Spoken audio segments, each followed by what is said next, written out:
राम राम। जय भोजपुरिया समाज और जय भोजपुरिया माटी। तो ये बेरा न बाबा गोपालपुरिया न कोनो खिस्सा कहानी लिखन लेके आई। ए बेरा हम अपने वो कविता सुनाई और वो कविता में है कि कुछ ऐसा नहीं है कि मतलब कि बहुत ज्ञानवर्धक मतलब कि सीरियस गंभीर नहीं है। हम अब जानते बानी फगुआ निकल गए ना, फगुआ आ गई निचका गई तो वही लगाई थे वो कविता लिख रहे बानी। वो कविता हमारा है जौन बा ना मामा रहते वही में छपल बा। तो यही में सुना देता नहीं ये कविता आ सुनी। फगुआ निचकाई ले सजनी एमे हम लिखले बानी कि गांव घर से दूर शहर में रहत जब फगुआ निचकाला तो अपनी मन ने ना चाह के भी गांव के फगुआ फगुनहत बिहार सम्मत गाना से लेके जरौले ले धुरखेल लुकारा भाजल कि साथे साथे हो रहा कचरस राब महिया माई की हाथे के बनावल पुआ आदि खाली मने ना पड़ेला, दिल दिमाग में एगो कसको छोड़ जाला, आँखी की कोरन के भिगो जाला, मन एगो बिरहन की तरह तड़प तड़प के रह जाला।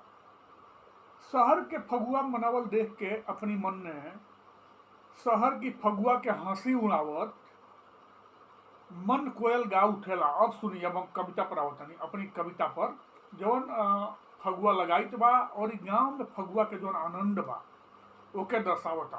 तो सुनी एगो काम करब, अगर अच्छा ही कविता लगी ना तो तनी बाबा के मनोबल बढ़ाई कि आगहू हम लिखे के प्रयास करी, कविता लिखे के प्रयास करी। तो सुनी, गवई मनई चाहे गवई मन का कहता। तो सुनी, पानी के किल्लत तोहरी यहाँ होई, हमारी यहाँ पंडोहा जिंदाबाद बाय बहन। पानी के किल्लत तोहरी यहाँ होई, हमारी यहाँ पंडोहा जिंदाबाद बाय बहन।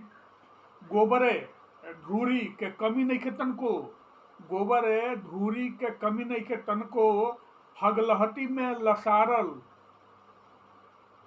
आबाद बाय बहिन। हगलहटी में लसारल आबाद बाय बहिन। ट्रैक्टरे पंपुसेते के जरल मोबिलो खूब बा, ट्रैक्टरे पंपुसेते के जरल मोबिलो खूब बा। पंडित जी के पकहवा इनार बाय बहिन। मोन पड़ता कई आदमी कोई में उठा के डाल दे आदमी महाराज। होली के दिन है, फगुआ के दिन है। होली गवैया, होली गवैया मैंने फगुआ गवैया, फगुआ गवैया, फगुआ गवैया के बुढ़वा गोल तो बतले बा, फगुआ गवैया के बुढ़वा गोल तो बतले बा। फिल्मियात नौको गोल, फिल्मियात नौको गोल तैयार बा बहिन। गांव बा जवार बा फगुनहती बयार बा, गांव बा जवार बा फगुनहती बयार बा। भौजी के गदाइल गाल बा बहिन। बुढ़ात होई तोहार सहरिया ये बाबू, बुढ़ात होई तोहार सहरिया ये बाबू। जौनात फुलात हमार गांव बा बहिन, जौनात फुलात बहिन, जौनात फुलात हमार गांव बा बहिन। तो कविता समाप्त भइल। होली फगुआ के रउआ सबके बहुत बहुत शुभकामना बा। तो प्रेम से पे बोली जय भोजपुरिया माटी। और हाँ, अगर कविता पसंद आई हुई तो लाइक कर देव, कमेंट कर देव और शेयर कर देव। तनी हमरो न मने का हो तो फिर हम तनी कविता और भी लिखे के कोशिश करब अपनी भाषा में, माई भाषा में।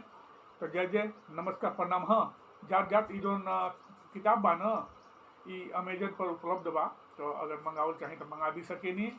ई न कविता की किताब नहीं है, क्लियर कही तनी एमें 27 गो आलेख बा गाँव घर से जुड़ल, जवन कहीं न कहीं गांव घर के कई गो पहलू के रउआ सबके सामने उजागर कर, रउआ सबके गांव से पूरा तरह जोड़े के कोशिश करी।